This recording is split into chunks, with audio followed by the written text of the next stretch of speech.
Welcome to the Development Management Review Committee. This is a continuation of the meeting from the 22nd of June and the 3rd of September. Prior to the commencement of business, can I please remind all in attendance that the meeting is being recorded. Also, for all members to raise their blue hand should they wish to speak. Any apologies? No apologies, convener. Any declarations of interest? No declarations of interest. Right, item 3, 43 Mall Street, Carnoustie. This is an application for the review of the decision taken by the Planning Authority in respect of the refusal of planning permission for the alteration and extension of dwelling house at 43 Mall Street, Carnoustie. Is the applicant and agent present? Convener, we've got, I think, Pauline Martin there. I think maybe her husband's there as well. I've just seen somebody else at the side of the screen. That's the applicant. Right, thank you very much. We had a site visit on Monday. Do the members require any further information? No. No. If happy, we'll consider comments. Councillor King, can I start with you? Yes, convener. I'm very familiar with this site as I used to live in Caesar Avenue. There are a number of unfortunate previous extensions dating back to Carnoustie Town Council, which do not comply with the current regulations. I fully support the officer's decision. This is an overdevelopment of the site, and the window-to-window distances are unacceptable. Thank you very much. Councillor Moore?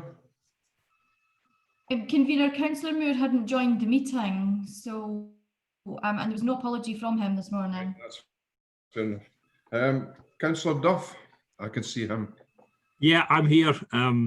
Yes, I would agree with Councillor King. I think it is serious overdevelopment, and I think the officer's report is I'm perfectly happy with, and I would uphold the officer's report. Thank you very much. Councillor Miles? Yes, I appreciated the site visit we had the last day. It was able to show me just how much room there was between the properties, and I think the way it's intended to develop, it would be too close to the neighbouring property to be comfortable to sit in my eyes. So I would go with the officer's report. Thank you very much.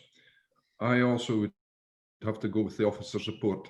So as it stands, it would be a unanimous decision that this appeal has not been granted. Convener, just for the record, can I confirm that the reasons for that decision is as per the reasons for refusal in the handling report? Agreed. Agreed. Okay, thank you. Thank you very much. Right. Item 4. The field adjacent to the lodge at Collison Castle, Collison Byerbrooth. This is an application for the review of the decision taken by the Planning Authority in respect of the refusal of planning permission for the purpose of new manager's house at field adjacent to lodge Collison Castle. Is the applicant or agent present? Convener, we'll have the applicant, Mr. Lansley. Thank you. We had a site visit on Monday. Do members require any further information? Convener, sorry, could I just ask you to hold on a second? Councillor Moore is having difficulty accessing the meeting. In order for him to participate in this item before any decisions are taken, could we just make sure that he... Oh, there he is. Sorry. I've just spoken to him. He should be in. Right, thank you, Fiona. Sorry, Convener, that's him now. We can continue. I'll continue with that, but we had a site visit on Monday. Do any members require any further information? No further information required. I am in the opinion this application does not detract from the historic building in the area, and I consider it as an essential workers' house, and I would uphold this application. Councillor Miles? Yes, convener, I'm of a similar opinion. Looking at policy TC2, I believe, it would be covered and it complies with most of that. And for an essential workers' house, which I deem it would be, I would go with the overturning the refusal. Councillor Duff. Yes, convener, I would agree with both yourself and Councillor Miles. We are supposed to be supporting the tourism industry, and I look at it from the point of view, if I was coming to stay in a medieval castle, it would be very reassuring to me that someone to do with it lived on site, and the thought that the person who I had to call up if there was a problem was living several miles away in Collis and Arbroath wouldn't be particularly reassuring. So I would see whether you call him a manager or the go-to person is living on site, I think is quite important, and I would see that as an essential worker. So I would disagree with the interpretation put on that by officers. So for that reason, I would uphold the appeal. Thank you very much for that. Councillor Moore. Thank you, convener. Sorry I was late. I had computer difficulties. I'm conflicted with this one because I did a bit of research last night, and in the local area I found 15 properties for sale. 5 in Letham Grange, 8 in Freakham, 1 in Colliston itself and 1 in Guthrie. So there is local property available. That said, I'm not averse to the property being there. I do think it's the wrong way round. I think putting the garage at the far end of the site is creating unnecessary hard standing, but that's the design issue, not what we're looking at. So yes, I would actually allow this appeal. Thank you very much. Councillor King. Yes, well, the site visit certainly let me get a better appreciation of what's been proposed here, but I'm still uncomfortable with this application. I would be happy to allow the house, but I would wish a suspensive condition of some sort which made sure that this essential workers house was irrevocably tied to the ownership of the castle. So there was no way that the castle could be sold on to a new owner in the future and the current occupants of the house could then retain the house. If it's a house for a manager for the castle, then let's have a condition that makes sure it's a house for the manager of the castle and an essential worker. Yes. Thank you very much. Mr. Thompson, can that be achieved? Thank you, convener. I'm sure my colleague, Mr. Christensen, will be able to confirm that it would be normal practice to attach a condition to these kinds of developments, linking the occupancy and ownership to the principal undertaking of the business itself. Yes, I can confirm that, convener. Just in relation to there was actually the question on site in relation to whether it would be a legal agreement or planning agreement, just to confirm that this matter would normally be dealt with through a planning condition rather than a legal agreement. That's set out in Circular 3 2012 planning obligations, where it's possible to use a planning condition is preferable than a planning obligation. So I can just confirm what Mr. Thompson said. Thank you very much. In Councillor that King, case, happy in if that case, convener, as long as a suitable condition is brought forward when we consider the conditions, I'm quite happy to go ahead with permitting the house to go be built. Thank you very much. It appears to be unanimous that this appeal has been upheld. Convener, can I just confirm with members the reason for that? I'm presuming from what I heard that members are agreed that it is considered that there's a justified need for the essential worker house at the location, Yes. that therefore complies with policy TC2. Yes. And we agree that the conditions would come back to a future meeting. Yes, but that's why we're agreeing it's a justified need for an essential worker house. Thank you. Yes. Thank you very much. We're on to Sorry, convener, if Mr. Lansley wishes to go, then I will be in touch with them later on today. Okay. item 5, the land at Duntroon Steading, Duntroon. This is an application for the review of the decision taken by the planning authority in respect of the refusal of planning permission for the erection of a single-storey house, detached double garage and a horse stable building at the land at Duntroon Steadings. Is the applicant or agent present? Convener, will have the applicant and agent. That's good, thank you. Sorry, Good. convener, just before we go on, Mr. Thompson wishes to address the meeting. Right, Mr. Thompson.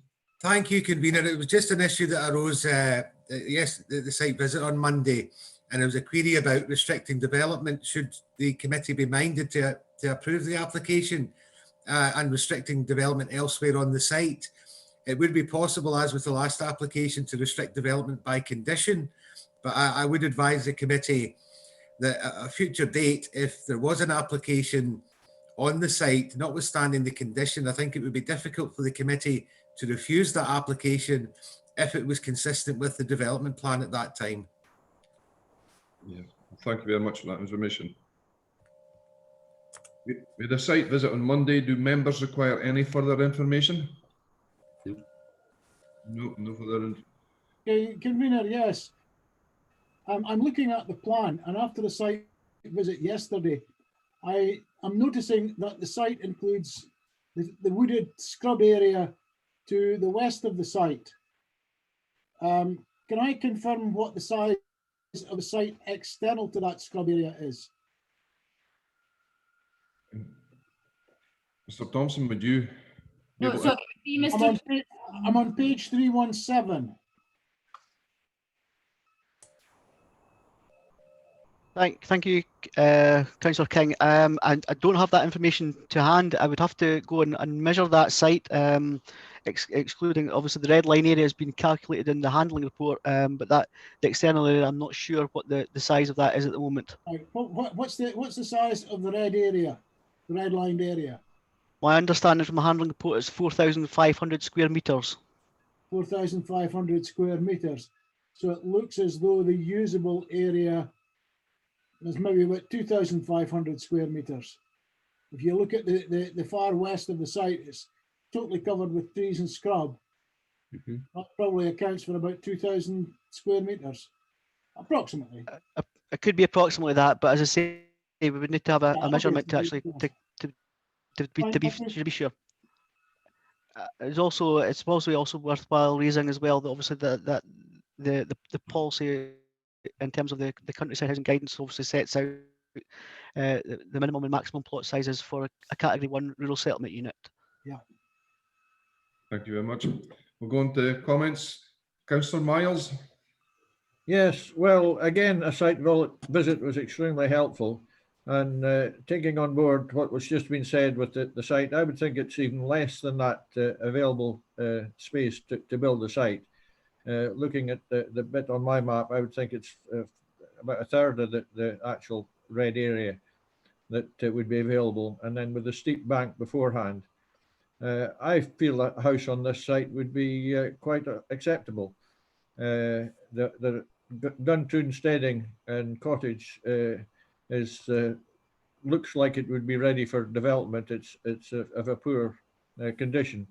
And with the other houses round about, I don't see what this would detract from what could be developed there. So I would be in favour of overturning the refusal.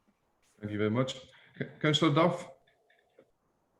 Yeah, thanks, convener. Yeah, I mean, I think this is one of those ones where we're looking at TC2, and the question is it are we finishing off a development or not? And if you actually read what it says on page 295, it says that the site measures whatever it's 4,500 square metres, vegetation and woodland. The site sits between the public road to the north and a cluster of housing associated with Duntroon and the Steading to north.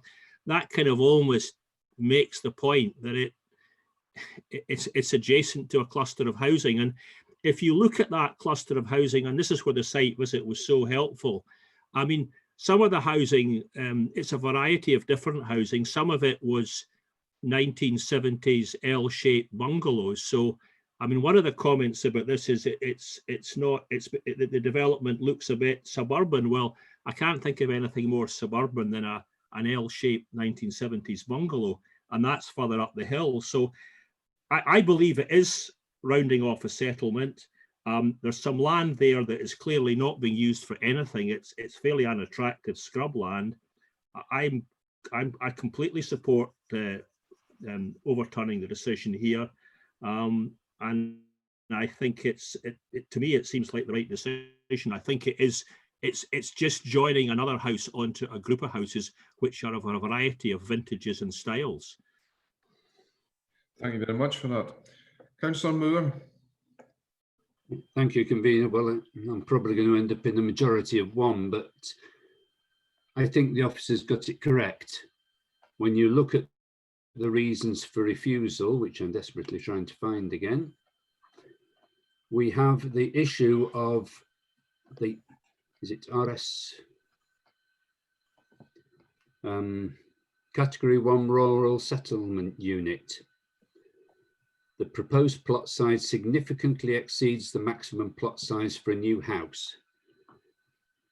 On site, the site visit was absolutely essential because it helped us understand that. I think the site is too big. I think some of the reasons given, I'm not convinced about, but certainly having read the officer's report, having read the appellant's report, I believe the officer has got it correct on this occasion.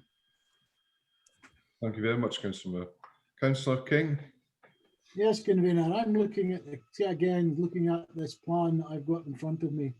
I'm also looking at the fact that in the preamble, the officer's decision notice, that this site had planning permission for 2 houses in 1993 from Dundee City Council. I think it's unfortunate that we were brought forward this plan, which showed the site at 4,500 square meters.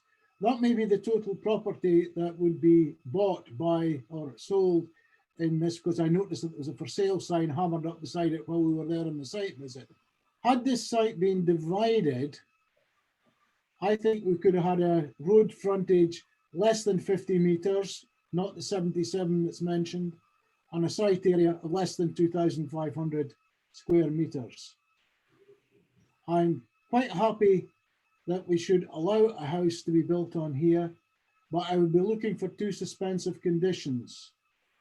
One, that only one house be allowed on the site as defined, and 2, that the treed area to the west of the site be retained. On these 2 conditions could be incorporated within the conditions that would come forward for the building of the house, I would be quite happy. Thank you very much. Paul, can that be achieved, these conditions? I think that, probably refer to my colleague David Thompson on that in terms of the planning conditions, but I think, certainly the one in relation to the trees, I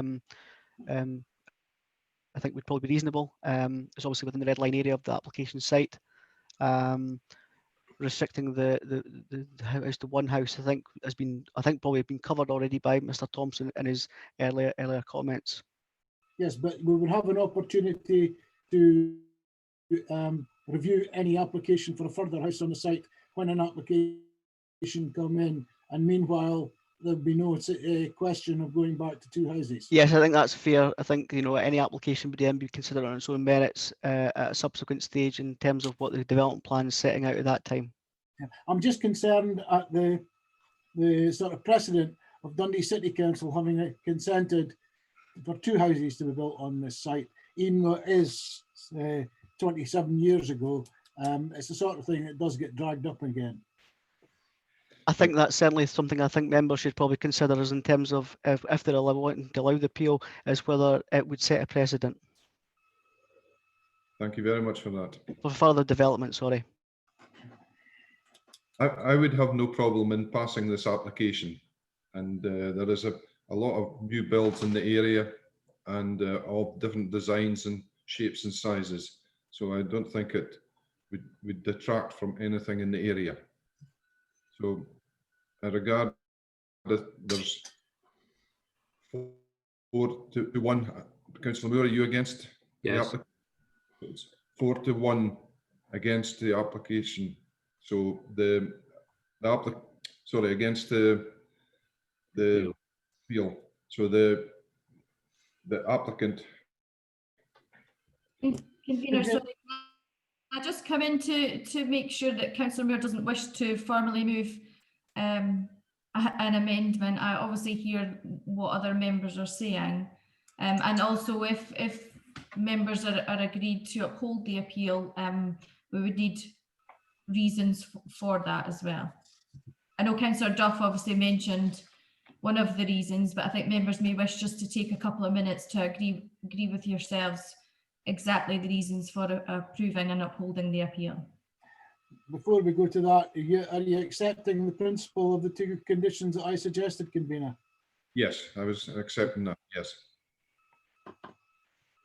Convener, can we insist that the woodland be retained, because some of it was, let's say, older trees, and if some of these fell or were blown down in a wind, I don't know quite how we can put that guarantee on the woodland. I accept it would be beneficial to have them retained, but I don't know if that's enforceable. Is it? Can I ask? Mr. Thompson, would that be enforceable, or would? I mean, I think it would be enforceable. That there could be a condition that would require any trees that were felled or to be replaced by a similar species. Yeah. But perhaps Mr. Christensen might have a view on that as well. Yeah, I think that's probably fair. There obviously would be probably conditions in terms of other planting within along some of the other boundaries or within the site if required. Thank you very much. Councillor Miles, you referred to some of the stipulations that you would think would be covered by the appeal. Yeah, sorry, I don't have the conditions in front of me, but they've been mentioned already, and I would go with that. It does, to my mind, comply with policy. The size, albeit the whole size of the plot is out with the size, but if you consider the actual size of what could be built on, it would almost comply with the regulations we require. So hence the reason I would be happy to accept the appeal. Thank you very much. I'm in the same boat as you. I'm struggling to bring up my other computer to get the actual coding of the stipulations.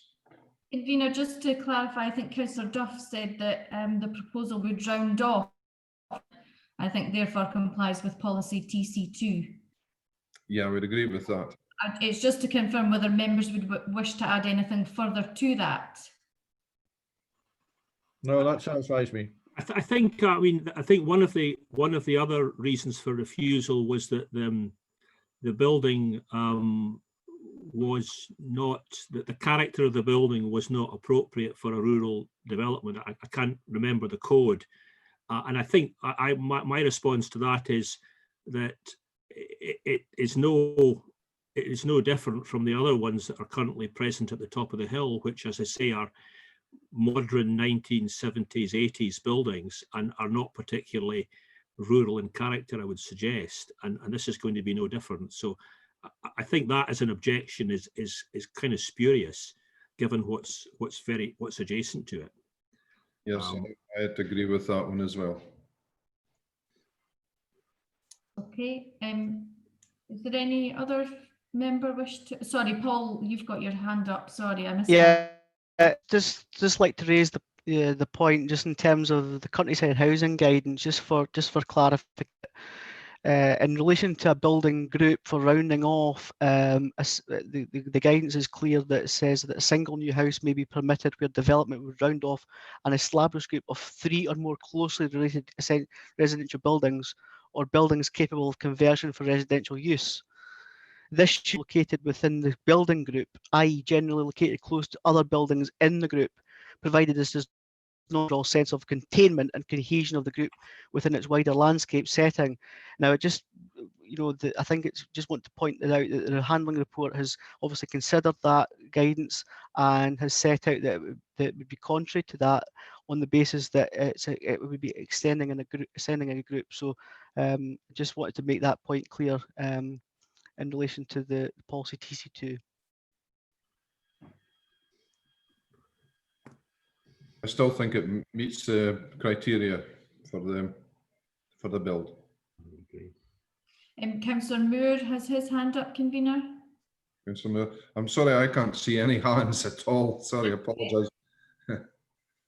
As convener, I mean, if you go to page 323 of the report, there is an aerial photograph of the site and the buildings beside. And the reason why I think it would be out of character is because all the other trees, it's not like Councillor Duff says that you can see, there's all the development there. You can't the road. This would be definitely visible.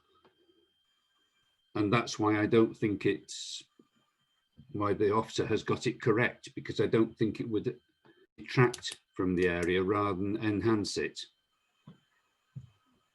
Thank you very much for your opinion. Convener, I think in response to Councillor Moore, I would say that the bit of ground at the moment isn't attractive. It's pretty unlooked after scrub ground. So, I don't think that's particularly attractive. So I think it's a matter of opinion, and whether it's rounding off or not, I think none of these decisions are exactly the same, and there's a bit of interpretation required, but for me it's rounding off, and I also don't think the current status quo is particularly attractive. So I cannot see any sensible use for this ground. So I think you've got to look at the whole package, and for me allowing development is the right decision, I think. If there's I think. Sorry, Councillor King as well, convener. I'm looking at the same photograph as Councillor Moore is, and I would ask members to go to page 323 and have a look at it. If you remember when we had the site visit there, it was quite a difficult place to find. You come around the road coming from the east, you really didn't see the road up to the Duntroon steading. It was hidden by the trees, as it was when we came back the other way from Burnside of Duntroon. The area of trees is quite clearly shown, and they're quite substantial trees to the west of the site. There is an area of very substantial woodland to the east of the site. I believe that if we put in conditions on planting requiring trees to be planted along the roadside, bearing in mind that the access to this site is going to be taken up the drive up to Duntroon steading, that this site would be virtually invisible from the road. Well, I think perhaps conditions on appropriate planting of additional trees would be useful, which would help screen this site, because I'm in agreement with Councillor Duff and Councillor Miles that this is an odd bit of land which is not any use for modern agriculture. It's steeply sloped, as we know from the site visit, from the steading down to the road. Much of this site is not really usable for building on, and if we had appropriate planting requirements on the bits that are not usable and the retention of the trees to the west of the site, then I think we would have an excellent little site for one house. Thank you very much, Councillor King. Paul, would sympathetic planting to the front elevation be a stipulation? Certainly looking at looking at the plans, the proposed plans, there's obviously proposals for I think an orchard to the rear.